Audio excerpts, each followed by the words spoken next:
मैं आज आपको ये अनोखी कहानी बताऊंगा। हजरत मूसा अलैहिस्सलाम के चचेरे भाई का नाम कारून था। कारून की किस्मत बहुत ऊंची थी। दुनिया के हर कोने में उसके गोदाम थे।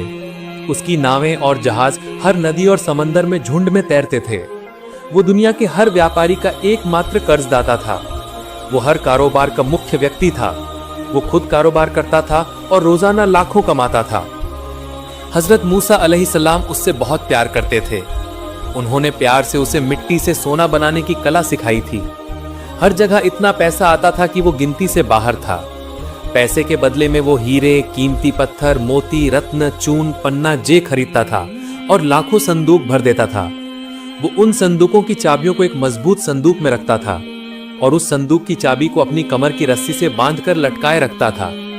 दिन हो या रात, वो बहुत कम ही बाहर दिखाई नहीं देता था। वो रोजाना चाबी हाथ में लेकर गोदामों में घूमता था।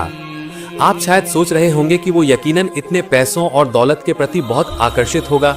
उसने जरूर बहुत खर्च किया होगा, लेकिन नहीं, उसका कोई शौक या आरामदायक जीवन नहीं था। उसका एक फटा हुआ पुराना गंदा पाजामा, ऊपर एक कुर्ता और पैरों में एक जोड़ी टूटी हुई चप्पल थी। वो जमीन पर फटी हुई पुरानी चटाई पर सोकर रात गुजारता था। दिन का खाना कुछ सूखी रोटियां, कुछ खजूर और थोड़ा सा पानी होता था। कहा जाता है कि कुछ दिनों बाद उसने ये भी खाना बंद कर दिया था। वो एक सूखी रोटी को पानी में डुबोकर वो पानी पीता था और रोटी को सूखी रखता था। उसके रिश्तेदार और दोस्त कहते थे, इतनी दौलत होने के बावजूद आप इतनी मुश्किलों का सामना क्यों करते हैं? क्या आप कम से कम एक जोड़ी जूते या एक अच्छा कपड़ा नहीं खरीद सकते? कारून हंसा और बोला, वाह, तुम तो शानदार सलाह दे रहे हो। क्या मैं समंदर से पैसा लाया हूं कि तुम मुझे अमीर कहकर मजाक उड़ा रहे हो? अब सोचो, अगर मैं ये थोड़ा सा पैसा खर्च कर दूं तो बुढ़ापे में भूखा रहने पर मेरे बच्चों को कौन खिलाएगा? बताओ, तुम मुझे सड़क पर भिखारी बना दोगे। मैं देख रहा हूं तुम लोग बहुत चालाक हो रहे हो। कारून की ये बात सुनकर लोग हैरान होकर वहां से चले जाते थे। एक दिन हजरत मूसा अलैहिस्सलाम कारून के घर पहुंचे और बोले, कारून, अल्लाह ने तुम्हें इतनी दौलत दी है, इसका थोड़ा सा हिस्सा गरीबों मिस्कीनों को दान करना चाहिए। शरीयत में नियम है कि हर 100 रुपए पर 2.5 रुपया ज़कात देना जरूरी है। मुझे उम्मीद है कि तुम जरूर 100 रुपए में कम से कम 1 रुपया ज़कात के तौर पर दोगे। कारून कुछ देर मूसा की ओर देखता रहा और फिर बोला, ज़कात क्या है? हजरत मूसा अलैहिस्सलाम ने विनम्रता से उत्तर दिया, हर 100 रुपए में से 1 रुपया गरीबों को दान करो, इसे ज़कात कहते हैं। अगर कोई और ये बात कहता तो कारून इनकार कर देता, लेकिन हजरत मूसा अलैहिस्सलाम उसके बड़े भाई की तरह थे। उसने कभी उनकी बात नजरअंदाज नहीं की थी, इसीलिए वो सिर झुकाकर कुछ देर चुप रहा। फिर उसने धीमी आवाज में कहा, आप देख ही रहे हैं, मैं बहुत गरीब हूँ, मुझे पैसों की जरूरत है। मेरे पास ज़कात देने लायक पर्याप्त पैसा कहाँ है? कारून से ये बात सुनकर हजरत मूसा ने कहा, जिसके पास इतनी दौलत है, अगर वो गरीब है तो अमीर किसे कहा जाएगा? कारून ने उत्तर दिया, इतनी मेहनत से भूखा प्यासा रहकर मैंने ये थोड़ा सा पैसा जमा किया है। अगर मैं अभी दान कर दूं तो बुढ़ापे में क्या खाऊंगा? मेरे पास भीख मांगने के सिवा कोई उपाय नहीं बचेगा। भाई मुझे माफ कर दीजिए, मैं ज़कात नहीं दे पाऊंगा। हजरत मूसा अलैहिस्सलाम बहुत दुखी हुए। इन्होंने कहा, अल्लाह ने तुम्हें इतना कुछ दिया है कि तुम सारी जिंदगी दान करते रहो, तब भी तुम्हारी दौलत कभी खत्म नहीं होगी। हजरत मूसा अलैहिस्सलाम से ये बात सुनकर कारून जोर से हंसा और बोला, अगर कोई नासमझी से दान करे तो उसकी रियासत हवा में उड़ जाती है और मेरे पास सिर्फ कुछ खोल बचते हैं, उन्हें उड़ने में कितनी देर लगेगी? हजरत मूसा अलैहिस्सलाम ने कहा, तुम गरीब हो या अमीर, मैं बहस करने नहीं आया हूँ, मैं सिर्फ अपना कर्तव्य निभा रहा हूँ। ज़कात देना तुम्हारा फर्ज है, इसलिए मैं पूछ रहा हूँ, क्या तुम ज़कात दोगे? बेबस होकर कारून बैठ गया। ठीक है, मैं आज सोचूंगा, कल जवाब दूंगा। कारून के दिल में कोई शांति नहीं थी। सारा दिन वो भूखा प्यासा और चिंता में डूबा रहा। सोचने लगा, मूसा को क्या जवाब दूं? बहुत सोचने के बाद भी वो कोई फैसला नहीं कर पाया। शाम हो गई, अंधेरा छा गया। कारून ने एक दिया जलाया और हिसाब करने बैठ गया। 100 पर 1 रुपया, 1000 पर 10 रुपए, 1 लाख पर 10,000 रुपए। अब उसका मन घूमने लगा। उसने फिर से हिसाब करना शुरू किया। अगर 1 लाख पर 1000 है तो 1 करोड़ पर 1 लाख। कारून अचानक पागलों की तरह चिल्ला उठा, मूसा, तुम्हारी बात सुनने से बेहतर है कि मेरी छाती में छुरा घूम दिया जाए। मुझे 1 करोड़ रुपए पर 1 लाख ज़कात क्यों देनी होगी? क्या गरीबों ने अपनी कमाई मेरे पास जमा करा रखी है कि मैं उन्हें दान करूं? मैं नहीं दूंगा, मैं 1 पैसा भी नहीं दूंगा। कारून चुपचाप तकिए में मुंह छिपाकर लेट गया और मन ही मन हजरत मूसा को बद्दुआ देने लगा। उस रात कारून सो नहीं पाया।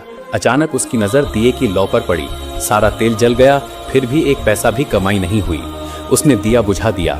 वो अंधेरे में दीवार से पीठ सटाकर बैठा रहा और सारी रात आसमान और पाताल की बातें सोचता रहा। अगले दिन सुबह सूरज निकलने के साथ ही हजरत मूसा अलैहिस्सलाम कारून के घर पहुंचे और पूछा, कारून, क्या तुमने कुछ तय किया? कारून हैरान होकर आसमान से गिरा।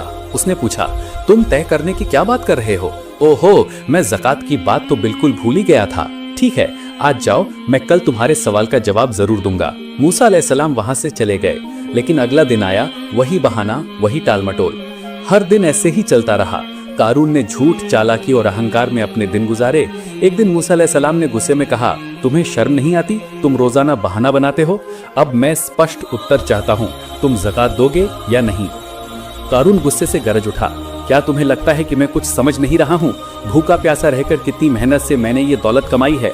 तुम्हारी आंखें जल रही हैं। तुम यहाँ आकर बार बार मुझे परेशान कर रहे हो। पैसा मिलते ही तुम उसे लूट लोगे। मैं इतना बेवकूफ नहीं हूँ, ये कभी नहीं होगा। मैं एक पैसा भी दान नहीं करूंगा।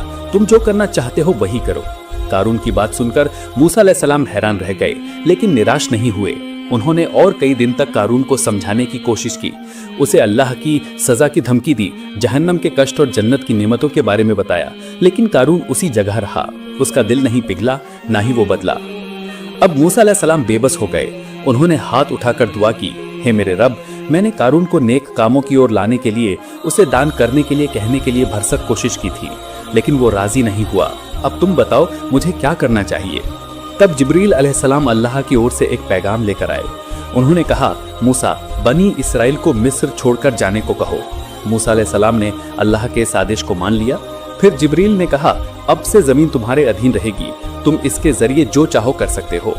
कुछ दिन बाद मूसा अलैहिस्सलाम फिर कारून के पास आए और बोले, कारून, नेक काम के लिए दान करो, अल्लाह की राह में ज़कात दो, वरना तुम बड़ा पाप करोगे। कारून ने मजाक में उत्तर दिया, भाई मूसा, मैं बहुत दिनों से तुम्हारी बातें सुन रहा हूँ, अगर कुछ नया है तो मुझे बताओ। ये कहकर उसने जाने के लिए मुंह फेर लिया। मूसा अलैहिस्सलाम ने उसे झिड़कते हुए कहा, अभी सावधान रहो। कारून बोला, मैं पहले से ही सावधान हूँ। और ये बातें मुंह से निकलते ही वो कमर तक जमीन में धंस गया। आश्चर्य और डर से उसका चेहरा पीला पड़ गया। उसने कहा, वाह, तुमने ये अजीब जादू कहाँ सीखा? क्या तुम पैसा निकालने के लिए ये चाल चल रहे हो? क्या तुम मुझे बच्चा समझते हो? अब वो गर्दन तक जमीन में धंस गया। फिर वो चिल्लाया, मूसा, क्या तुम मुझे मारना चाहते हो? मूसा अलैहिस्सलाम ने कड़क कर कहा, सावधान, अभी भी अगर तुम अल्लाह के नाम पर दान करो तो तुम बच सकते हो। कारून बोला, मैं हर जगह भीख मांगकर और दान करके जीना नहीं चाहता, मुझे ऐसा जीवन नहीं चाहिए। अब वो और नीचे धंस गया। उसकी दाढ़ी जमीन को छूने लगी। उसके हाथ का थोड़ा सा हिस्सा बाहर था। फिर कारून हंसने लगा। मूसा ने सख्ती से पूछा, तुम क्यों हंस रहे हो? कारून बोला, जिस उम्मीद से तुम मुझे मारना चाहते हो वो कभी पूरी नहीं होगी। सारी दौलत की चाबियां, हाँ, मेरी दौलत जिन संदूकों में बंद है उसकी चाबियां देखो मेरी मुट्ठी में है। इस दुनिया में ऐसा कोई हथियार नहीं है जो इन संदूकों को तोड़ सके, इसलिए मुझे मारने का कोई फायदा नहीं है। हजरत मूसा अलैहिस्सलाम ने शांत होकर कहा, हे बेवकूफ, गरीबों को कुछ दान करो, अल्लाह की राह में दान करो, शायद तुम्हारी जान बच जाए। लेकिन कारून ने कोई उत्तर नहीं दिया। वो बस उन संदूकों की ओर देखता रहा।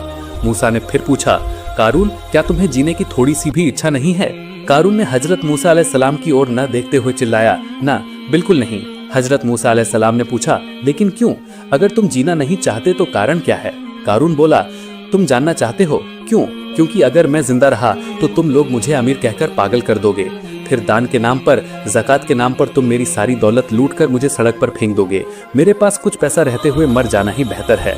मूसा अलैहिस्सलाम ने आखिरी बार पूछा, कारून, क्या तुम वाकई जीना नहीं चाहते? अब कारून गुस्से से पागलों की तरह चिल्लाया, पैसों के बिना मेरा जीने का मन नहीं है। और धीरे धीरे उसका मुंह, नाक सब जमीन के अंदर धंसने लगे। कुछ ही देर में कारून के सारे भवन, दौलत, संदूक, धन संपत्ति सब जमीन में डूब गए। एक दिन हजरत मूसा अलैहिस्सलाम अल्लाह से